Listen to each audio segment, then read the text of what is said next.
बहुत खूब, बहुत खूब।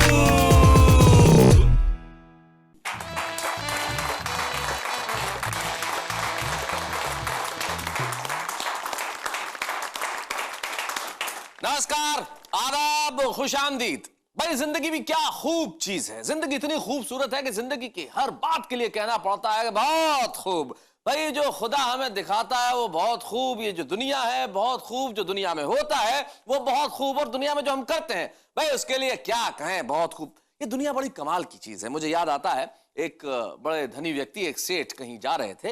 रास्ते में एक ठग, एक डाकू उनके साथ हो लिया। अब रास्ते में बातचीत हो गई तो ठग बड़ा अंदाज से कहने लगा कि सेठ साहब आजकल धन दौलत को संभाल के रखना बड़ा मुश्किल का काम है ना। सेठ साहब ने अपना पर्स निकाला जो नोटों से भरा हुआ था और उसे दिखा के बोले कि भाई पुण्य सबकी रक्षा करता है, और वापस पर्स जेब में रख लिया। रात हुई, एक जगह दोनों को लगा कि सो जाना चाहिए। सेठ भी सो गए और ठग भी सो गया। ठग उठा और पर्स बहुत ढूंढा। सुबह उठा, वापस कहने लगा सेठ साहब को कि सेठ साहब सारी रात पर्स ढूंढा, माफ कीजिएगा मैं एक ठग हूं लेकिन बता दीजिए सारी रात पर्स ढूंढा लेकिन मुझे नहीं मिला।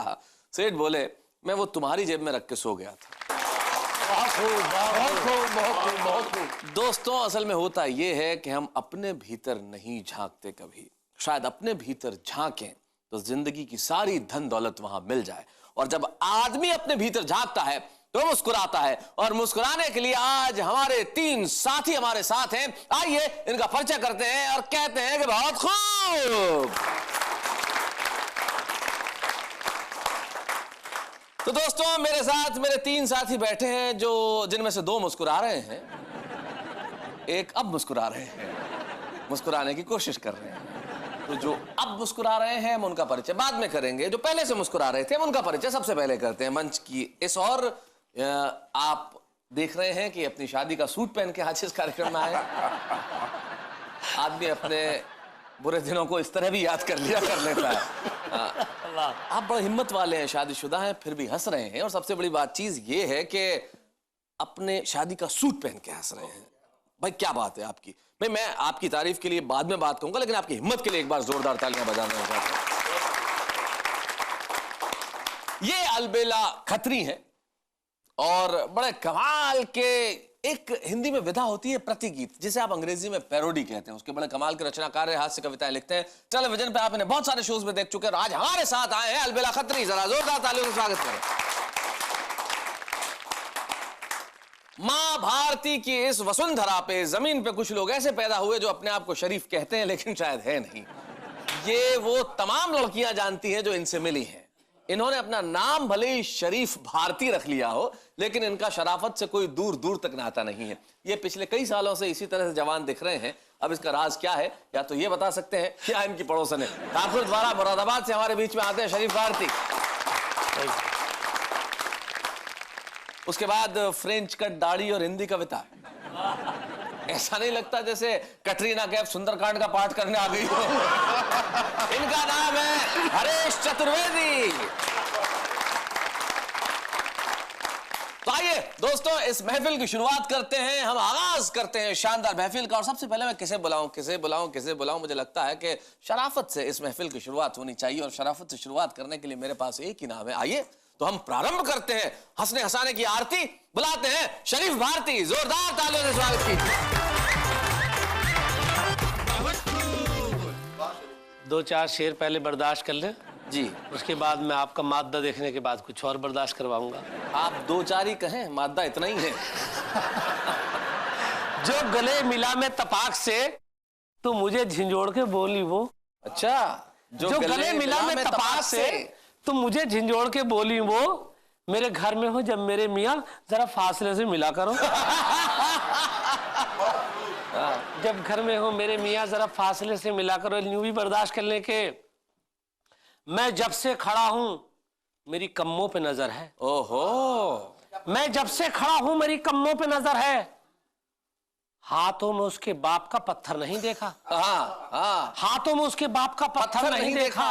और मारा है लात घूसों से मुझको कुछ इस तरह, तुमने मेरा सुकड़ा हुआ बिस्तर नहीं देखा। और मैं आप बीती सुना रहा हूं जी। बस आप जैसे ही हैं सर के हाथ धो बैठा हूं अपने कीमती सामान से। ईमान से। हाथ धो बैठा हूं अपने कीमती सामान से, ईमान से। हाथ धो बैठा हूं अपने कीमती सामान से, ईमान से। जब से वो चीखी है पर्दा उड़ गया है कान से। ईमान से। ईमान से। 2.5 कुंटल की वो औरत मुझ पे आके गिर पड़ी। ओहो, कैसी घड़ी? 2.5 कुंटल की वो औरत मुझ पे आके गिर पड़ी। कैसी घड़ी? आंखें मेरी फट गई और खून आया कान से। ईमान से। आंखें मेरी फट गई और खून आया कान से, ईमान से। घर जवाई बनने के ससुराल में खतरे भी हैं, लफड़े भी हैं। घर जवाई बनने के ससुराल में खतरे भी हैं, लफड़े भी हैं। झांकती रहती है मेरी सास रोशनदान से। ईमान से। ईमान से झांकती रहती है मेरी सास रोशनदान से। रोशनदान से। वो तो निगाह पड़ जाती है कभी। ईमान से। और 5 शौहर खा चुकी है और छठे पर थी नजर। ओहो, मैं बेखबर। अच्छा। 5 शौहर खा चुकी है और छठे पर थी नजर, मैं बेखबर। ये बयां मैं दे रहा हूं आज कब्रिस्तान से। ईमान से। ये बयां मैं दे रहा हूं आज कब्रिस्तान से, ईमान से। और इश्क की खुजली उसे ऐसी हुई है आजकल, हर एक पल। चौथी शादी कर रही है गांव के प्रधान से। ईमान से। ईमान से। चौथी शादी कर रही है गांव के प्रधान से, ईमान से। और बीवी सेकंड हैंड थी और कार थी बिल्कुल नई। आपके साथ भी ऐसा हुआ हो तो आप कर लेना। बीवी सेकंड हैंड थी पर कार थी बिल्कुल नई और सुरमई। उसने शादी तो रचाई थी मगर सामान से। ईमान से।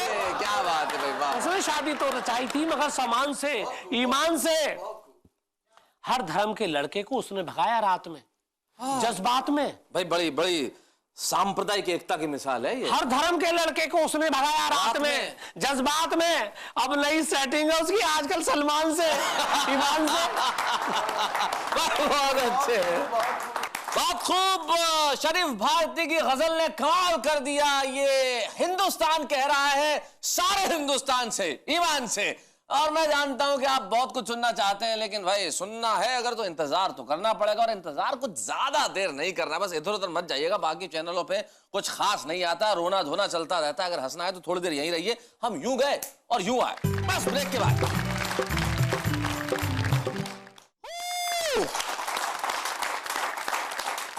लीजिए, मैंने कहता था कि मैं यूं गया और यूं आया। भाई मैं अपने वादे का बड़ा पक्का आदमी हूं। मैं जैसे ही गया था वैसे ही लौट भी आया। और एक वादा मैंने आपसे और किया था कि भाई अभी आप और मुस्कुराएंगे और हंसेंगे। तो देखिए, वादा तो जिंदगी में निभाना पड़ता है। और जब वादा निभाने की बात हो, वादा वही आदमी निभा सकता है जो अलबेला हो। और एक हमारे पास अलबेला है, और इतना कमाल का अलबेला है कि जब वो सुनाता है तो लोग कहते हैं कि भाई मजा आ जाता है। तो भाई मैं बातें क्यों करूं, जब अलबेला खत्री हमारे बीच में है तो जरा यहां आए, हम उनके लिए जोरदार तालियां बजाएं।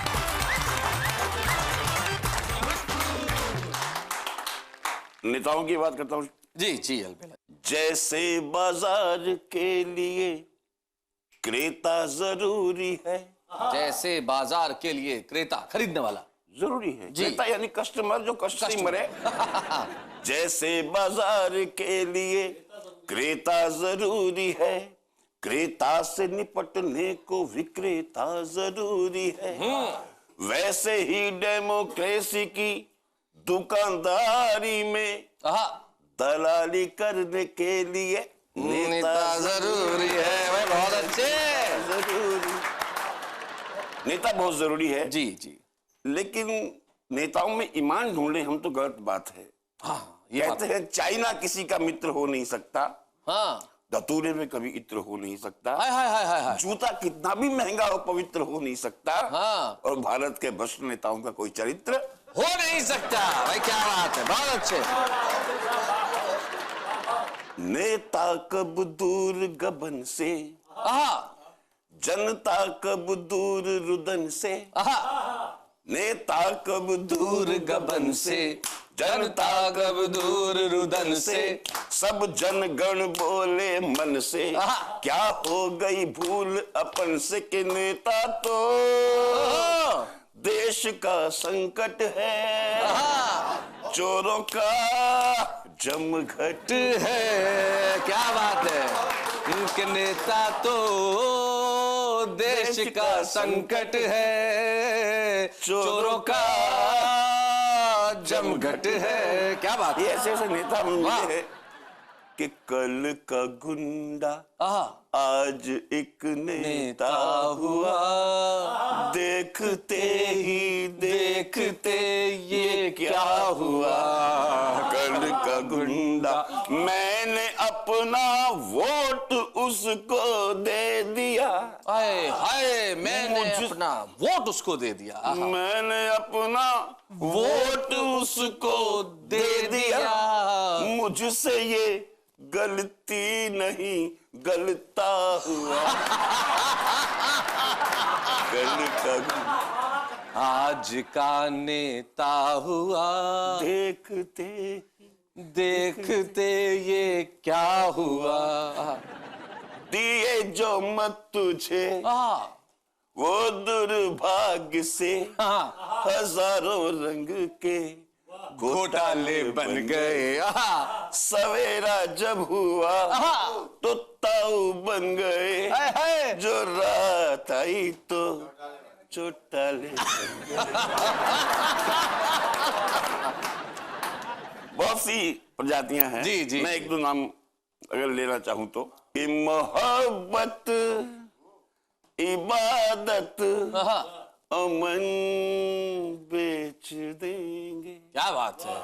इनका चला जो राज, वतन बेच देंगे। बेच देंगे। क्या बात है। इनका चला जो राज। क्या बात है।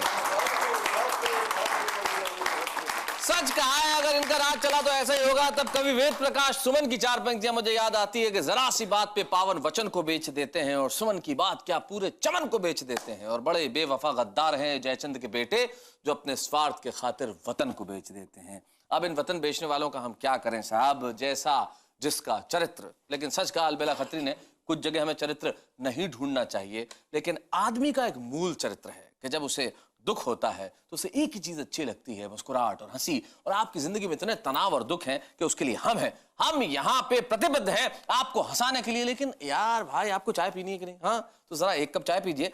एक कप चाय पियेंगे और चाय पी के प्याली हाथ से रखेंगे, उसके पहले मैं वापस आ जाऊंगा हरेश चतुर्वेदी को सुनाने के लिए। तब तक सी यू।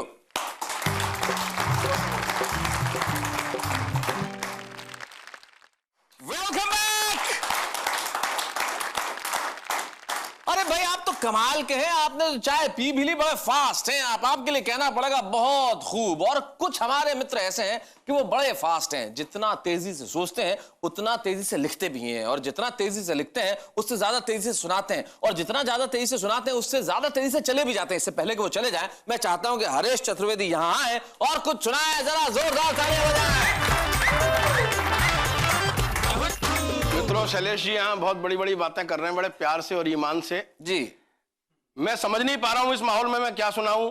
मेरा एक बेटा है 5 साल का, बहुत खुरापाती है। एक अर्थी चली जा रही थी, राम नाम सत्य है, राम नाम सत्य है करते हुए लोग चले जा रहे थे। तो मेरा बेटा अचानक मुझसे पूछ बैठा कि पापा पापा इसको कहाँ ले जा रहे हैं। तो अर्थी को देख के मैं दार्शनिक हो गया। कवियों के साथ दिक्कत होती है, फिलोसफर हो जाते हैं। मैंने कहा बेटे इसको ऐसी जगह ले जा रहे हैं जहां ना भूख है, ना प्यास है, ना रोटी है, ना दाल है, ना चावल है। बेटा बोला पापा पापा भाग चलो, लगता है जी अपने ही घर जा रहा है। अगर गलत जगह में अर्थ दर्शन साथ झाड़ूंगा तो उसका यही अंजाम होना था। तो मैं समझ नहीं पा रहा हूं आपको क्या सुनाऊं। एक अपनी असफल प्रेम कथा है, उसी से आपको हंसाना चाहता हूं, गुदगुदाना चाहता हूं। सुनिएगा। Once upon a time when I was too young। once upon a time when I was too young। ये बात मैंने अंग्रेजी में इसलिए कही आपको लगे कि कभी पढ़ा लिखा है। मित्रों सुनिएगा कि बात है जरा सी, साथ देना कि बात है जरा सी। साल था शायद सन 83। हमारे एक ज्योतिषी मित्र ने अपना पत्रा खोला, हमारा हाथ देखा, मुस्कुरा के बोला हरेश चतुर्वेदी चांदी है चांदी। हरेश चतुर्वेदी चांदी है चांदी। बहुत सी नवीन घटनाएं होंगी जीवन में तुम्हारे इस साल।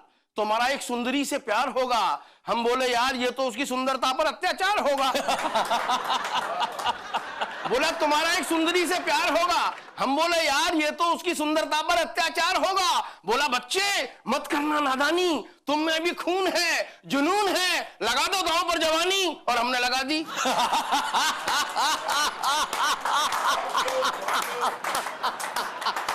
और हमने लगा दी। बच्चे मत करना नादानी, तुम में भी खून है, जुनून है, लगा दो दांव पर जवानी। और हमने लगा दी अपने पड़ोसी वकील साहब की खिड़की पर नजरें गड़ा दी कि अचानक हमारी किस्मत सरदार मनमोहन सिंह की तरह चमकी। लड़की खुद ही खिड़की पर आई, दिल बेकरार हो गया, यानी कि बाकायदा प्यार हो गया। बाकायदा लड़की खुद ही खिड़की पर आई, दिल बेकरार हो गया, यानी कि बाकायदा प्यार हो गया। शिल्प देखना मित्रों कि जाड़े की उस सर्द रात में शबनम तक शराब थी, हमारे दिल की पत्ती पत्ती गुलाब थी। हम दोनों अपनी अपनी खिड़कियों पर लटक रहे थे राहु और केतु की तरह। कि जाड़े की उस सर्द रात में शबनम तक शराब थी, हमारे दिल की पत्ती पत्ती गुलाब थी। हम दोनों अपनी अपनी खिड़कियों पर लटक रहे थे राहु और केतु की तरह। कि हमारे पिताजी जागे प्रेत की तरह आधी रात में, ग्रहण पड़ गया हमारी मुलाकात में। कि हमारे पिताजी जागे प्रेत की तरह आधी रात में, ग्रहण पड़ गया हमारी मुलाकात में। और हम अभागे खिड़की छोड़कर छिपने भागे पलंग के नीचे, सांस रोके आंखें नीचे। कि हमारे पिताजी खिड़की पर आए, धीरे से फुसफुसाए, क्या घर में वकील साहब है? क्या घर में वकील साहब है? उधर से आवाज आई, कोई नहीं है, आ जाओ मैदान साफ है। कि क्या घर में वकील साहब हैं? उधर से आवाज आई, कोई नहीं है, आ जाओ मैदान साफ है। हमने करम ठोके, खाए नशे की झोंके, और पलंग के नीचे से निकले तो पिताजी चौंके। पलंग के नीचे से निकले तो पिताजी चौंके। बखुरदार, इतनी रात में पलंग के नीचे क्या गड़बड़ झाला है? लगता है दाल में काला है। हमने कहा, पिताजी यहाँ तो पूरी दाल ही काली है। और अपना तो खोपड़ा ये सोच सोच के चकरा रहा है कि पूरा खानदान एक ही खिड़की से काम चला रहा है।